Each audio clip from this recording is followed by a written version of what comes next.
de los dos representantes florentinos de la segunda etapa del manierismo.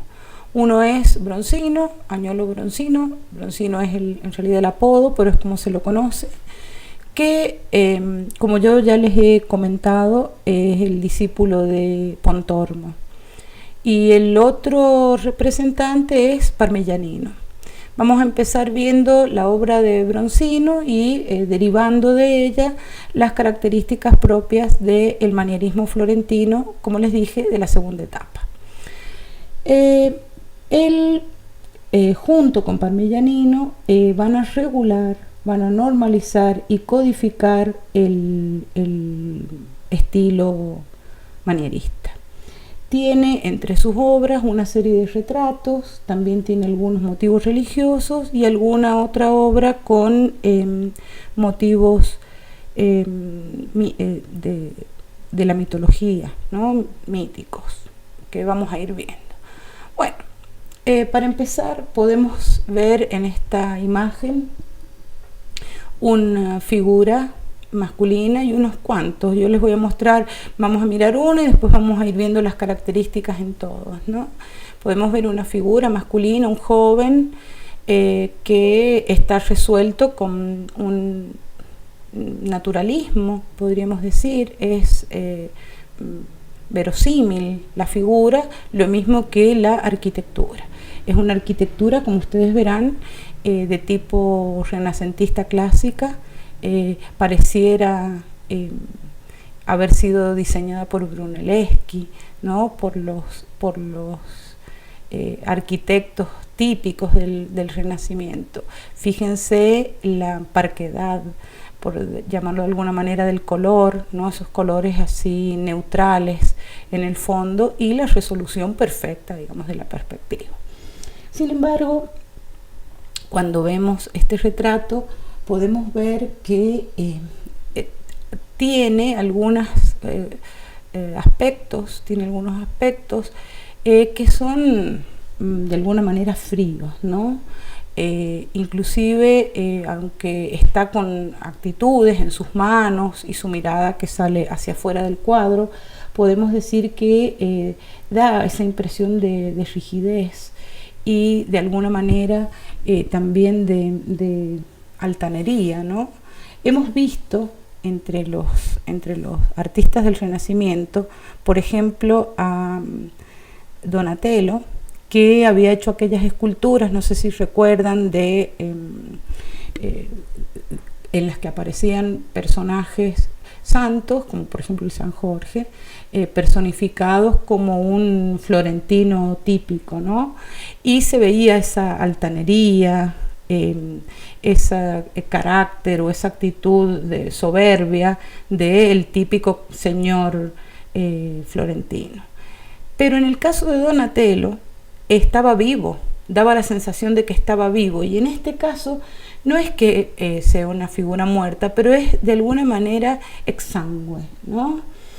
La construcción tanto del retratado como de la arquitectura tiene mucha fuerza, pero el color también tiene fuerza, pero es un tanto irreal, ¿sí? Estas son características del arte cortesano europeo que van a continuarse hasta 100 años después. Por ejemplo, acá tenemos un retrato de Lucrezia Panciatichi, que se parece mucho a aquel retrato de dama que vimos pintado por Pontormo y que estaba en duda si lo había hecho uno u otro. No sé si recuerdan que tenía un perrito, pero un vestido similar a este, con estas grandes mangas abullonadas, y esta mirada y este gesto más bien artificioso y vacío, bastante vacío.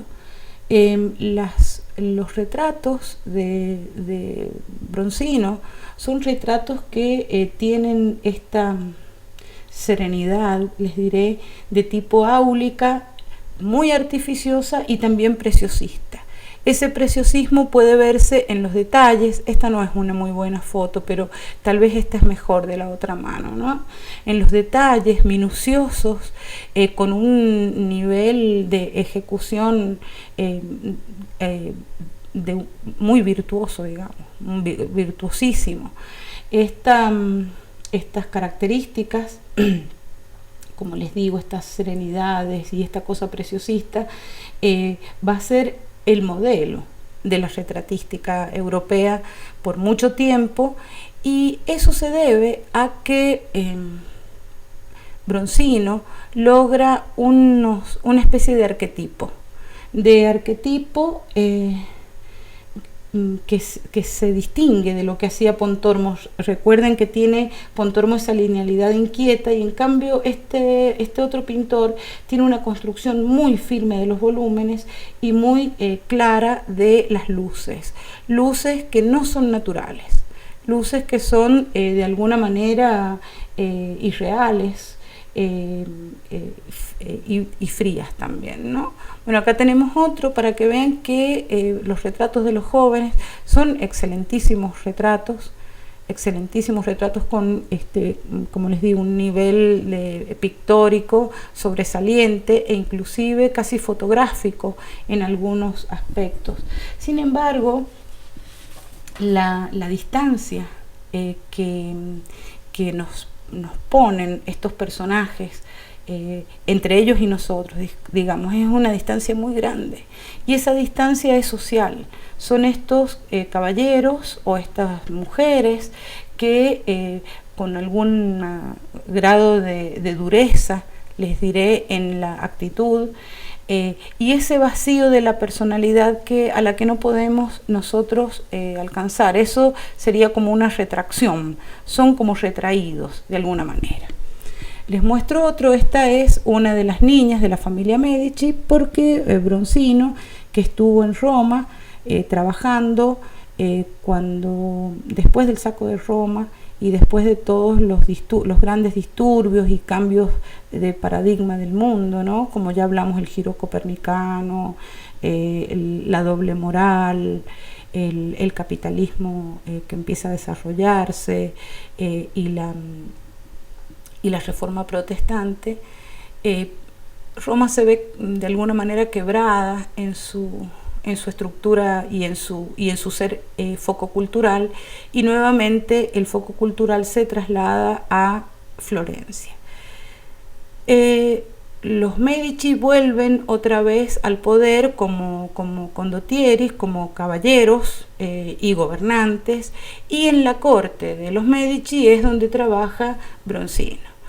Fíjense en este retrato nuevamente que tiene esa cosa de frialdad, de dureza. Sin embargo, siendo una niña, él sabe captar de alguna manera la inquietud de la niña o la inocencia, siempre dentro de esa distancia y ese modelo un tanto rígido y minucioso, preciosista, como hemos visto. Acá tenemos otro, Cosme de Medici. Ustedes me dirán, ok, sí, son unos cuantos retratos, todos son muy buenos, pero de alguna manera son insulsos o un tanto aburridos. Y eso es porque él usa una frialdad altiva, digamos, en todos, y con esta luz implacable, digamos, consigue esta distancia asombrosa entre ellos y nosotros, y además son como vacíos, como superficiales, como si no hubiera cuestiones del carácter de esas personas que se pudiesen ver en las obras. Nuevamente, fíjense la gran distancia, la retracción, la minuciosidad y el preciosismo del pincel, es decir, el supervirtuosismo. Estas obras, si uno las ve en detalle, son increíblemente verosímiles, pero a la vez opera en ellas esta inverosimilitud, que es como esta actitud y estos rostros con expresión exangüe, les diré, sin sangre, como si no estuvieran vivos, a pesar de la verosimilitud. Bueno, estas cuestiones que parecen opuestas o irreconciliables son el corazón, digamos, del estilo manierista. Fíjense en este caso, el niño y la mujer, el semejante lujo. Él, como verán, con su capacidad pictórica y dibujística también, funda la Academia del Diseño de Florencia en 1561, donde enseña esta forma de pintar y de representar. Esta forma que, como les digo yo, es rígida, un tanto forzada, están digamos dispuestos los personajes para el retrato, y son formas cortesanas, típicamente cortesanas, además son correctas, están perfectamente hechas. Entonces todas estas cuestiones protocolares van a formar parte de su estilo. Ahí tienen otro. En todos van a ver las mismas características, con un uso del color excepcional, ¿no? Una fuerza del color excepcional. Sin embargo, las luces, fíjense que son unas luces muy frías y los colores un tanto agrios también. Nuevamente, el Ludovico Caponi, todos con esa distancia y ese vacío, esa retracción, y pedantería también, ¿no? Todos estos personajes con estas cualidades, y a la vez la perfección técnica que impone, digamos, el arquetipo, como ya les he explicado. Entre sus obras tiene también trabajos religiosos que a él le interesan mucho, pero tienden a formas de alguna manera academicistas, ¿no? Tiene una visión, una lectura, porque además conoce las obras de los maestros de la crisis del Renacimiento y de los previos. Y si ustedes miran, tienen ahí unos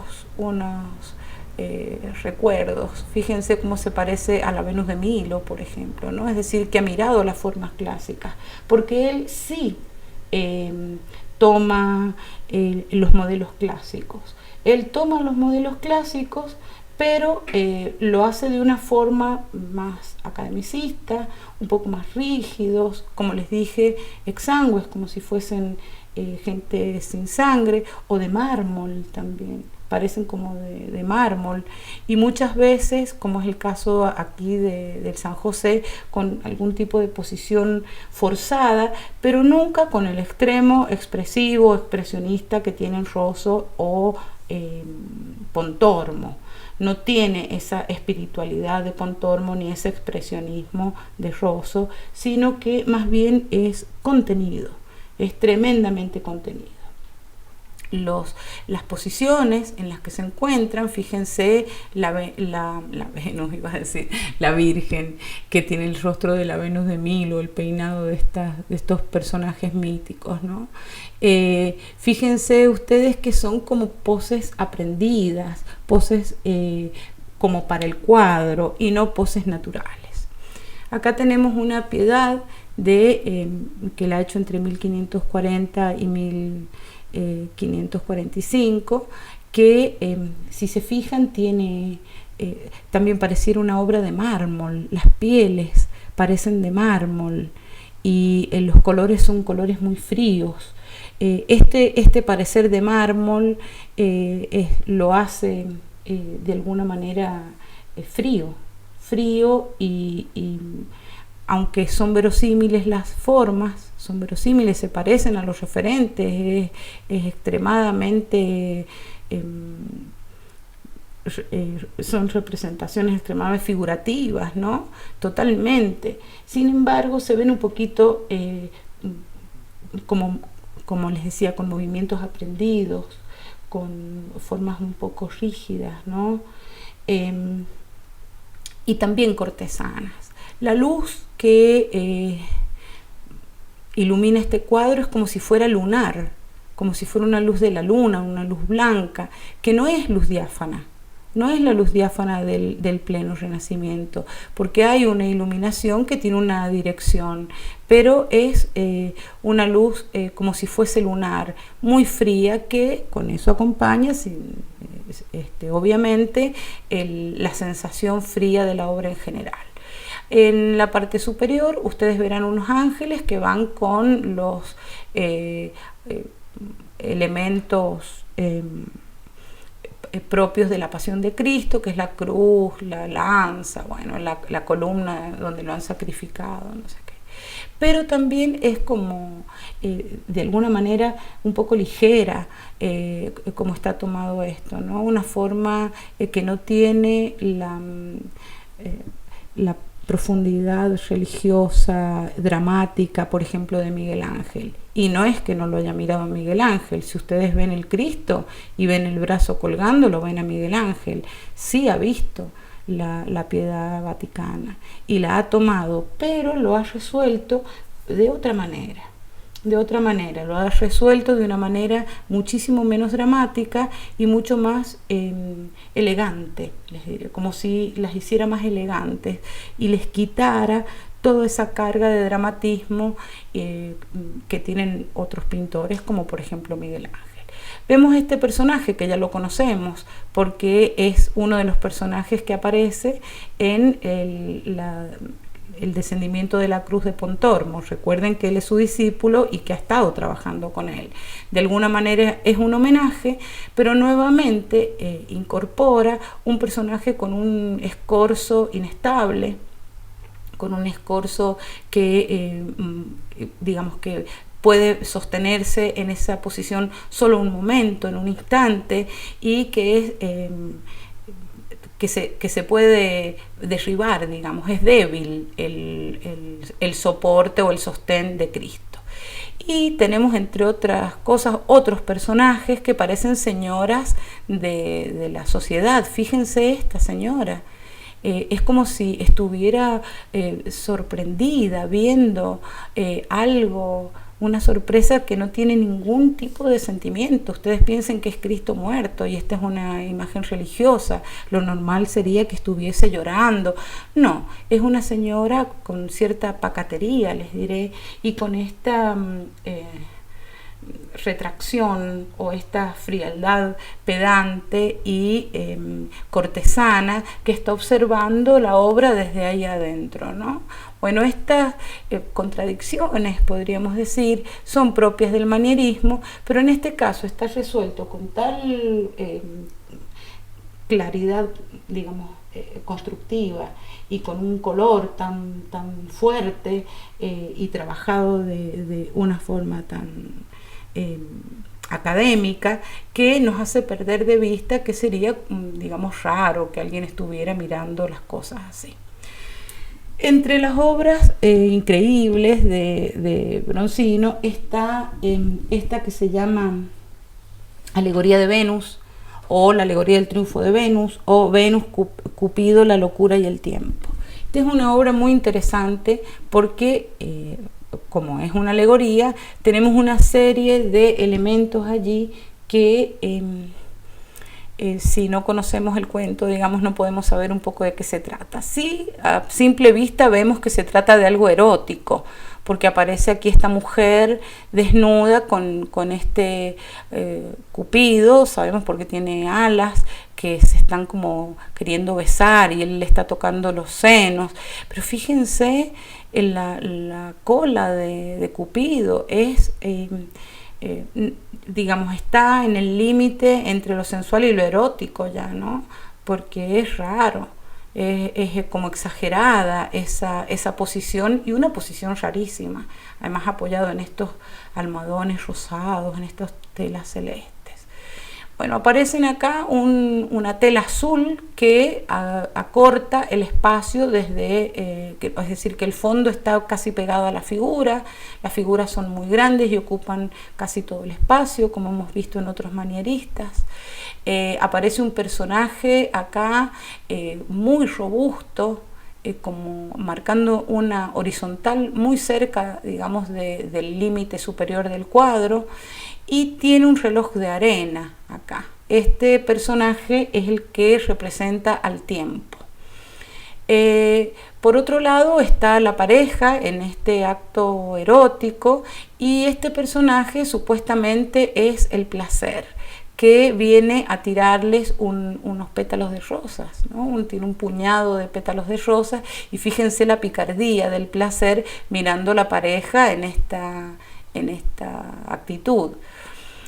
Detrás del placer está este personaje, fíjense qué cosa más extraña, porque la cabeza es también como de una niña, ¿no? Como de como de una niña, pero es como si no tuviese volumen, como si fuera una figura nada más, ¿no? Como si fuera plana, que aparece en las sombras, y trae en una mano un panal de miel, y en la otra mano, fíjense la forma de la otra mano, es casi terrorífica, ¿no? Es porque está quebrada la mano e invertida, y trae algo que, si uno se fija bien, resulta que el cuerpo que tiene esta figura, que finalmente es el secreto, por eso está en las sombras, es con escamas de serpiente, y tiene los pies, las patas, digamos, de fieras. Y eso que viene allá atrás es el aguijón de un escorpión. Entonces con una mano le acerca la miel, y con la otra esconde el veneno. Esta sería la imagen del secreto que está por detrás del placer.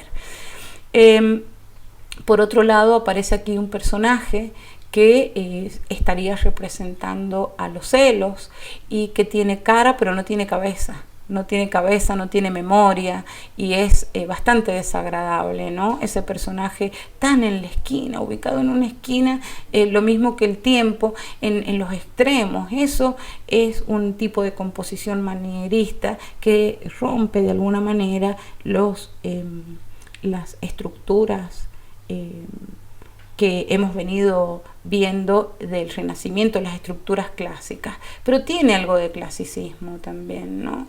Todo el tratamiento de las figuras, inclusive la Venus. Y acá hay otro personaje que se supone que es la locura, que es tremendamente expresionista, entonces algo erótico, sensual, se le contrapone una figura totalmente expresionista. Y acá abajo, dos máscaras del teatro, fíjense que son la comedia y la tragedia, como símbolos de lo teatral que es todo esto, ¿no? Si vemos de cerca, fíjense lo que es esto, hablando del preciosismo y del virtuosismo del pincel de este hombre, y del uso del color maravilloso. Pero fíjense ustedes que tiene un refinamiento, esto bastante afectado, ¿no? De pronto están tocándose las lenguas, y eso es un hecho muy, muy íntimo en una escena que no parece ser tal, ¿no?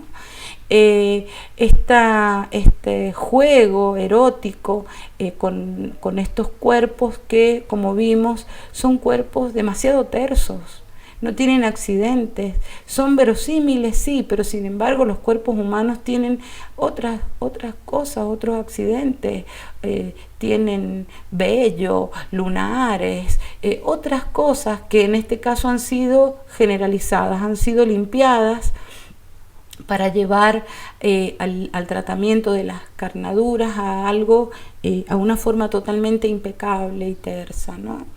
Y este es el otro personaje, el de la locura, que parece ser un poco